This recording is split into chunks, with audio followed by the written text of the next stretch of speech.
8 গোল 4 assist, দলকে ফাইনালে তুললেন মেসি। তবুও গোল্ডেন বল পেলেন না। তাহলে কি ফিফা ভুল সিদ্ধান্ত নিল, নাকি এমন কিছু দেখেছে যা আমরা অনেকেই দেখিনি? বিশ্বকাপ শেষ হওয়ার পর সবচেয়ে বড় বিতর্ক কিন্তু স্পেনের শিরোপা জয় নয়। সবচেয়ে বড় আলোচনা হচ্ছে একটি পুরস্কারকে ঘিরে। মেসি না রদ্রি, আসলেই গোল্ডেন বল কার প্রাপ্য ছিল? একদিকে লিওনেল মেসি 8 গোল 4 অ্যাসিস্ট, নকআউট পর্বে একের পর এক ম্যাচ জেতানো পারফরমেন্স, পুরো বিশ্বকাপে আর্জেন্টিনার সবচেয়ে বড় ভরসা। অন্যদিকে রদ্রি না কোনো গোল না কোনো অ্যাসিস্ট, তবুও বিশ্বকাপের সেরা খেলোয়াড় তিনি। কি এমন করলেন রদ্রি যা চোখে দেখা যায় না, কিন্তু ফিফা সেটাকেই সবচেয়ে বেশি মূল্য দিল। রদ্রি ছিলেন স্পেনের খেলার মস্তিষ্ক ও ঢাল। পুরো টুর্নামেন্টে তিনি 753টি সফল পাস দিয়েছেন, যা সর্বোচ্চ।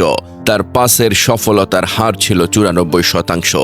তিনি 1803টি খেলায় সম্পৃক্ততা দেখিয়েছেন, যা অন্য যে কোনো খেলোয়াড়ের চেয়ে প্রায় 200 বেশি। পুরো টুর্নামেন্টে স্পেন মাত্র একটি গোল হজম করেছে, যার পেছনে রদ্রির রক্ষণ ও মাঝমাঠ নিয়ন্ত্রণ বড় ভূমিকা রেখেছে। আর্জেন্টিনার বিপক্ষে ফাইনালে রদ্রি প্রায় নিখুঁত পারফরমেন্স দেন। 105টি পাসের মধ্যে 101টি সফল, নিজের দ্বৈরথের 80% জয়ী হন। সতীর্থদের জন্য 2টি গোলের সুযোগ তৈরি করেন। যদিও তিনি নিজে গোল করেননি বা অ্যাসিস্ট পাননি, কিন্তু পুরো ম্যাচের গতি ও ছন্দ নিয়ন্ত্রণ করেছেন তিনি। ফিফা জানিয়েছে রদ্রি ছিলেন স্পেনের মাঝমাঠে সবচেয়ে নির্ভরযোগ্য খেলোয়াড়। রক্ষণ থেকে আক্রমণে বল পৌঁছে দেওয়া, প্রতিপক্ষের আক্রমণ থামানো, সঠিক সময় ট্যাকেল করা এবং নিখুঁত পাস, সব মিলিয়ে স্পেনের বিশ্বকাপ জয়ে তার অবদান ছিল অসাধারণ।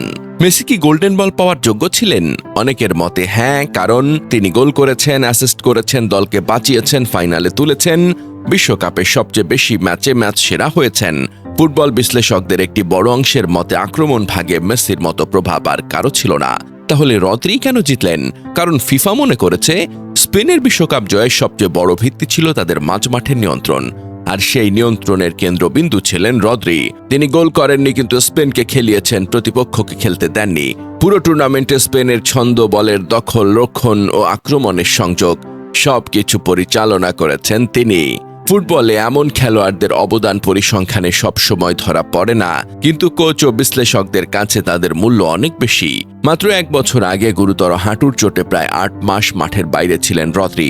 অনেকে ভেবেছিলেন তার ক্যারিয়ারই হয়তো আগের জায়গায় ফিরবে না, কিন্তু সেখান থেকে ফিরে বিশ্বকাপ জিতে গোল্ডেন বল অর্জন, এটি তার ক্যারিয়ারের সবচেয়ে বড় সাফল্য। পুরস্কার হাতে নিয়ে তিনি আবেগ কণ্ঠে বলেন, কঠিন সময় আমাকে শিখিয়েছে, পড়ে গেলেও আবার উঠে দাঁড়ানো যায়। আমি চাই নতুন প্রজন্ম সেটাই বিশ্বাস করুক। ব্যক্তিগত পরিসংখ্যানে মেসি ছিলেন দুর্দান্ত। গোল, অ্যাসিস্ট এবং ম্যাচে প্রভাব সব দিক থেকেই তিনি টুর্নামেন্টের অন্যতম সেরা খেলোয়াড় ছিলেন। অন্যদিকে রদ্রি হয়তো গোল করেননি কিংবা অ্যাসিস্টও দেননি, কিন্তু পুরো টুর্নামেন্টে স্পেনের খেলার ছন্দ, বলের দখল, রক্ষণ এবং মাঝ মাঠের নিয়ন্ত্রণ তার হাত ধরেই গড়ে উঠেছিল। এ কারণেই ফিফা ব্যক্তিগত পরিসংখ্যানের চেয়ে দলের সামগ্রিক সাফল্য ও মাঠে সামগ্রিক প্রভাবকে বেশি গুরুত্ব দিয়ে রদ্রিকে 2026 বিশ্বকাপের গোল্ডেন বলের জন্য বেছে নিয়েছে।